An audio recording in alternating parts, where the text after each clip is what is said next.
Thank you for tuning in, and welcome back to the Sandwich of Coherency. So let's just go ahead and jump right into this. I was just up and about scrolling through the interwebs today, and I came across something very interesting. I decided to look on Twitter. I know, that's not something I normally do, but I do have the Twitter page for the show, and I decided to just go ahead and peruse through things. And I came across a very interesting tweet by Elizabeth Warren. So she goes on to say in this tweet, Supreme Court justices shouldn't rule in cases where they have conflicts of interest, and they shouldn't own or trade individual stocks either. We need to reform our judicial ethics system. Now, this is interesting. This is really, really interesting because as I'm reading this, I realize that Elizabeth Warren is an idiot. Not just an idiot, but a supreme hypocrite. Because here's what's important. As she said, Supreme Court justices shouldn't rule in cases where they have conflicts of interest. Let's be honest. What she's talking about is Clarence Thomas and apparently remarks made dealing with the 2020 election by his wife. And now, what she's meaning to say, and this is what this translates to, is that your spouse and everybody you interact with has to not have an opinion on anything. Because what she's trying to do is say that because his wife had an opinion when she said some things, that automatically that Clarence Thomas apparently must agree with her. Like, apparently he makes his decisions on the bench based off of what his wife says. And I wonder, can we apply that to anything else? I mean, honestly, Miss Warren, do you make decisions in your position in the government based off things your husband says? What if your husband doesn't agree with you on some things? Will you go to Congress and decide appropriately? Because not appropriately, but make your decisions based off what your husband said. Because what you're saying is that anybody who is in government, whom has a family member or someone that they interact with that says something that can be taken as people don't like it, that automatically disqualifies them. I wonder, does she have that same energy with Nancy Pelosi and her husband and they're trading in the stock market? Boehner and the whole lot. I mean, congressional members for years have been doing this, trading stocks. And they say, oh, I don't talk to my stock manager. As John Boehner said, I talk to them maybe once a year. That's BS.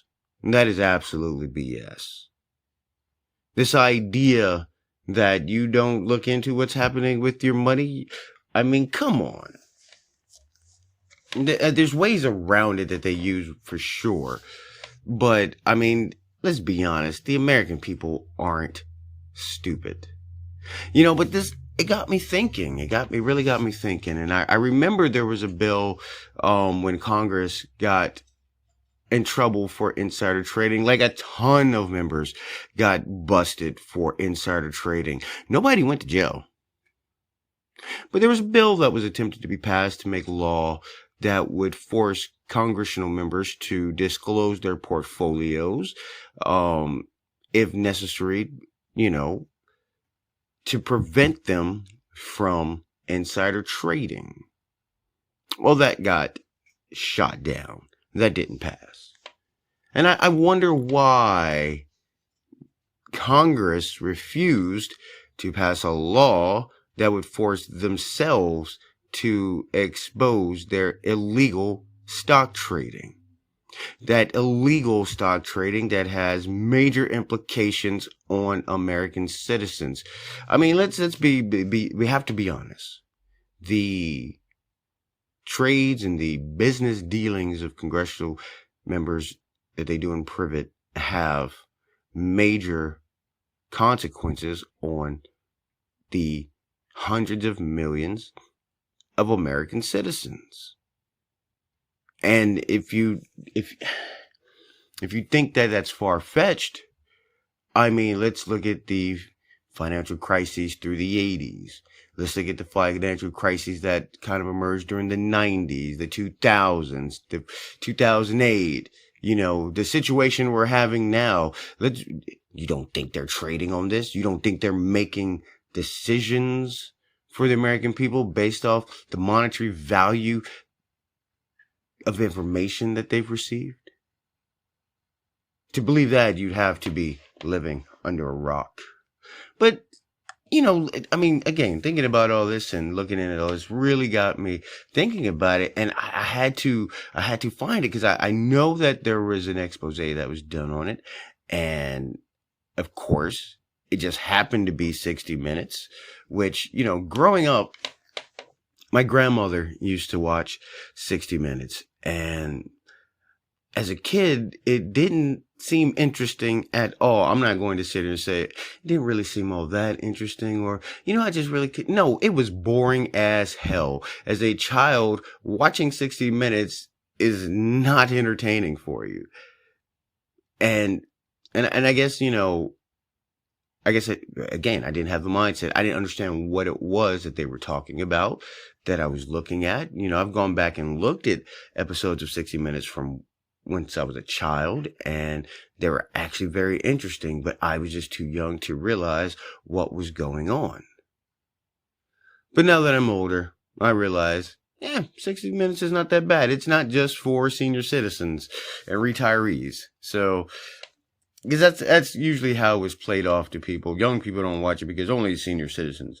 No, it turns out it's people that are actually interested in the goings-ons throughout the world. But, you know, they did a very good piece on the inside information being passed around for stock trading by congressional members. So we're not going to listen to the entire episode of 60 Minutes. I mean, we're not trying to get flagged or have our episodes removed, but we are going to listen to a little bit of the actual episode so that you can kind of get an idea of what you have missed. And in this episode, this is from 10 years ago. So this is, this is from 2011. So let's just go ahead and give a quick listen to it, because everything you're going to hear in these little bits, it actually applies still to today. And we're still dealing with this. But there are other benefits: power, prestige, and the opportunity to become a Washington insider with access to information and connections that no one else has in an environment of privilege where rules that govern the rest of the country don't always apply to them. Most former congressmen and senators manage to leave Washington, if they ever leave Washington, with more money in their pockets than they had when they arrived. And as you are about to see, the biggest challenge is often avoiding temptation. And I mean, honestly, that's a huge reality. I mean, let's be honest.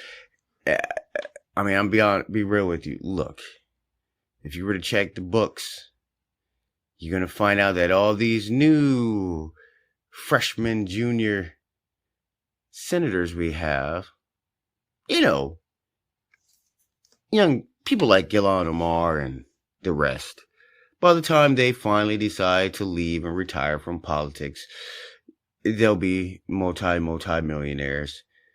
And you're going to have to ask yourself, you know, how could you have acquired such wealth on such a small governmental salary?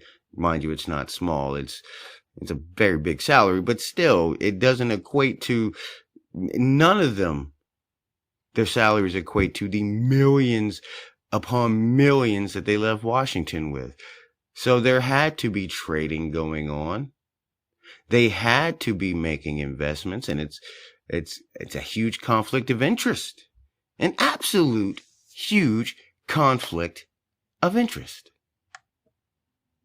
This is a venture opportunity. This is an opportunity to leverage your position in public service and use that position to enrich yourself, your friends, and your family. Peter Schweizer is a fellow at the Hoover Institution, a conservative think tank at Stanford University.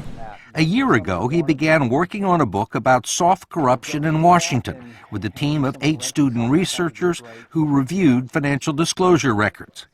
The results became a jumping-off point for our own story, and we have independently verified the material we've used.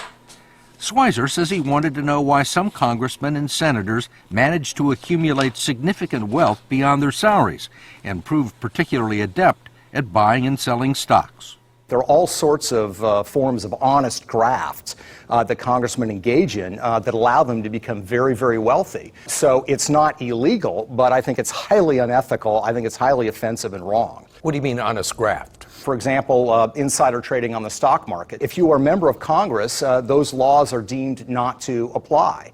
So congressmen get a pass on insider trading? They do. The fact is, if you sit on a health care committee and you know that Medicare, for example, is considering not reimbursing for a certain drug, that's market-moving information. And if you can trade stock off of that information and do so legally, that's a great profit-making opportunity, and that sort of behavior goes on. Why does Congress get a pass on this? It's really the way the rules have been defined, and the people who make the rules are the political class in Washington, and they've conveniently written them in such a way that they don't apply to themselves. And that's the absolute reality. And the funny thing is we hear about this all the time. It happens all the time, and they do it, and they keep doing it, and they keep doing it, and nobody's getting in trouble for it. I mean, look, they can stand up there at the podium and talk about how much we want to change this. We're doing this on behalf of you. We're going to do this, but then turn around and pretty much pull the rug from under you. During the housing crisis, these people were trading like crazy. They were moving property. They were doing so much. And in the end, we found out what they were doing. And still, nobody got in any trouble. Now, mind you, if you were just you and I, regular people, I mean, if we were to trade on some insider information, non-publicly disclosed, oh, we're going to jail if we get caught.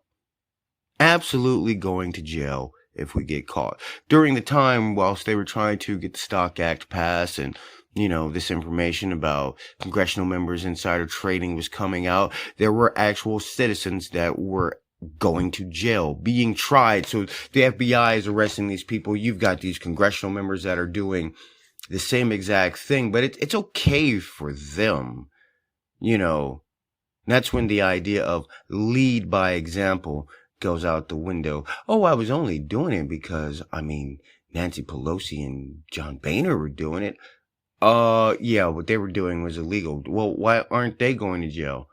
Oh, well, see, they're excused from such laws. The laws don't apply to them. They only apply to the plebes, such as yourself. And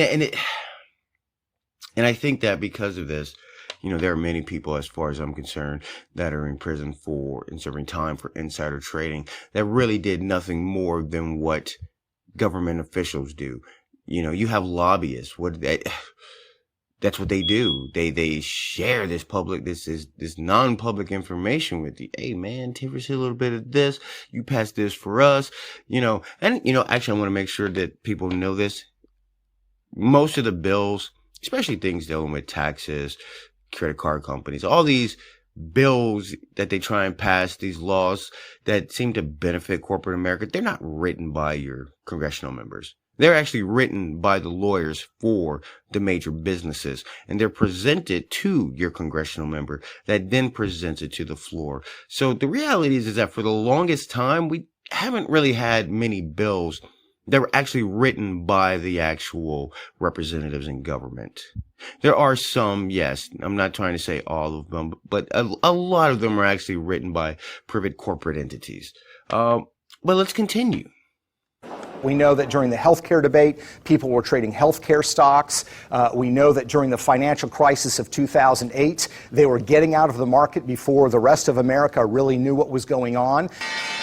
In mid-September 2008, with the Dow Jones Industrial Average still above 10,000, Treasury Secretary Hank Paulson and Federal Reserve Chairman Ben Bernanke were holding closed-door briefings with congressional leaders and privately warning them that a global financial meltdown could occur within a few days. One of those attending was Alabama Representative Spencer Backus, then the ranking Republican member on the House Financial Services Committee, and now its chairman. These meetings were so sensitive that they would actually confiscate cell phones and BlackBerries going into those meetings. What we know is that those meetings were held one day, and literally the next day, Congressman Backus would engage in buying stock options based on apocalyptic briefings that he had had the day before from the Fed chairman and the Treasury Secretary. I mean, talk about a stock tip. Wow. And guess what? Nobody went to jail.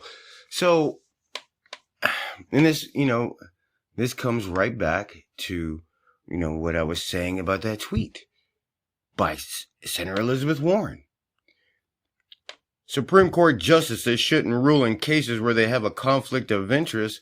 Well, guess what? You as congressional and Senate members shouldn't be allowed to vote on bills where you have a conflict of interest because you're heavily invested in them, or you've been dealing with their lobbyists and you're receiving tips from them. That's a huge conflict of interest. I mean, technically, you shouldn't be involved in any stock trades, and they shouldn't own or trade individual stocks either. Neither should congressional members. Let's get away from the whole blind trust and all this other nonsense. No, trades under your name should be stopped whilst you are in office. You should not be allowed to do that. Why? Because, I'm not making any trades.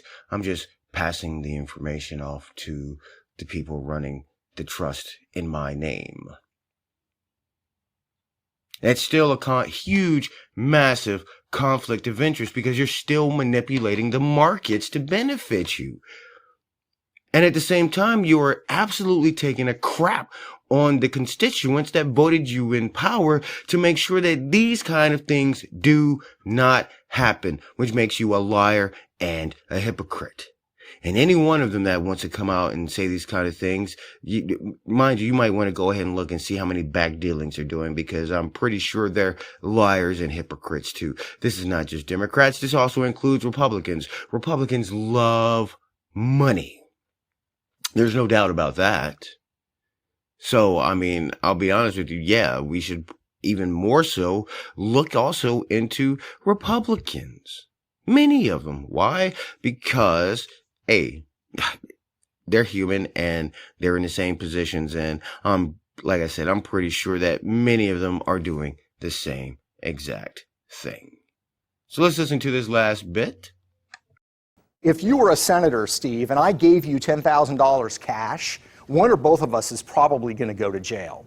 But if I'm a corporate executive and you're a senator, and I give you IPO shares in stock, and over the course of one day, that stock nets you $100,000, that's completely legal. And former House Speaker Nancy Pelosi and her husband had participated in at least 8 IPOs. One of those came in 2008 from Visa, just as a troublesome piece of legislation that would have hurt credit card companies began making its way through the House. Undisturbed by a potential conflict of interest, the Pelosi's purchased 5,000 shares of Visa at the initial price of $44. 2 days later, it was trading at $64. The credit card legislation never made it to the floor of the House. And eventually made it a couple years later. After they made their money and gotten out of it. Ooh, how does that work? So this is what I'm saying, anything Nancy Pelosi said, let's be honest, there's no way you can believe that she had no idea what was going on. I mean, and this could be seen actually in the past few years with her husband and the stock purchases he's made. And he's made some very questionable purchases, which are very interesting because they all happen to be legislation that she was getting passed. or having thrown out. It was all legislation that she was dealing with. And mind you, with each of those trades he made, they didn't lose any money. They made a whole ton of money. One he just happened to be invested in on something that literally right before she voted the next day. And that's not a conflict of interest. That woman should be sitting in a prison cell, just like the rest of the people that did the same exact thing. So again, this whole, we talk about this politicians having this holier than thou attitude, holding themselves up above everybody else on some kind of pedestal as if they're better than you. Honestly, they have no room to be talking or judging. And I completely agree with the idea that congressional members should not be involved in investing whilst you are in office.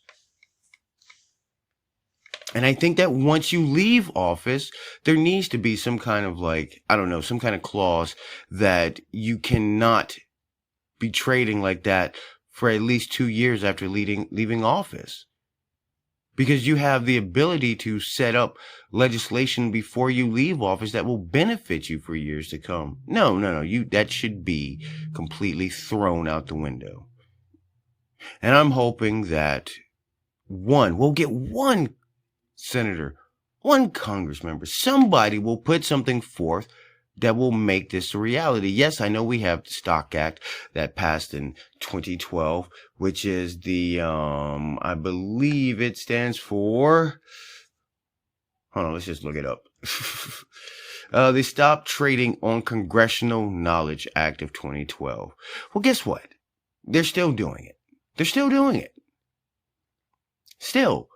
I give you an example from an article in Investopedia. While the Stock Act passed by overwhelming margins, compliance with its reporting requirements has been spotty. The initial penalties for violating them modest, and the compliance records shielded from public scrutiny. In 2021, news organizations identified 55 members of Congress who violated the law. No public information was available on whether they'd been assessed the initial $200 fine for reporting violation, nor as to whether they had paid it. Only $200 that's a fine for not reporting the violation? Wow. Regular citizens get to go to jail for that one. This is absolutely insane because none of them will get in any trouble. Nothing will happen to them. This is, again, a case of the police policing themselves, and it just doesn't work. It hasn't worked.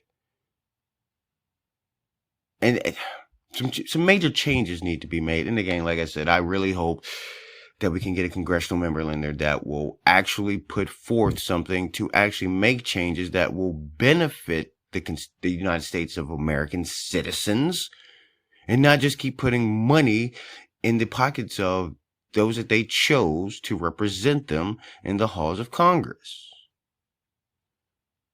So we'll just keep listening, and it's time to get on the campaign trail. So we'll see what they have to say, and we'll see what's going forward. But I do look forward to the changes that will come with these upcoming elections. I'm looking forward to the flip in Washington. We'll get a little bit more red in there because the blue seems to have tainted so much.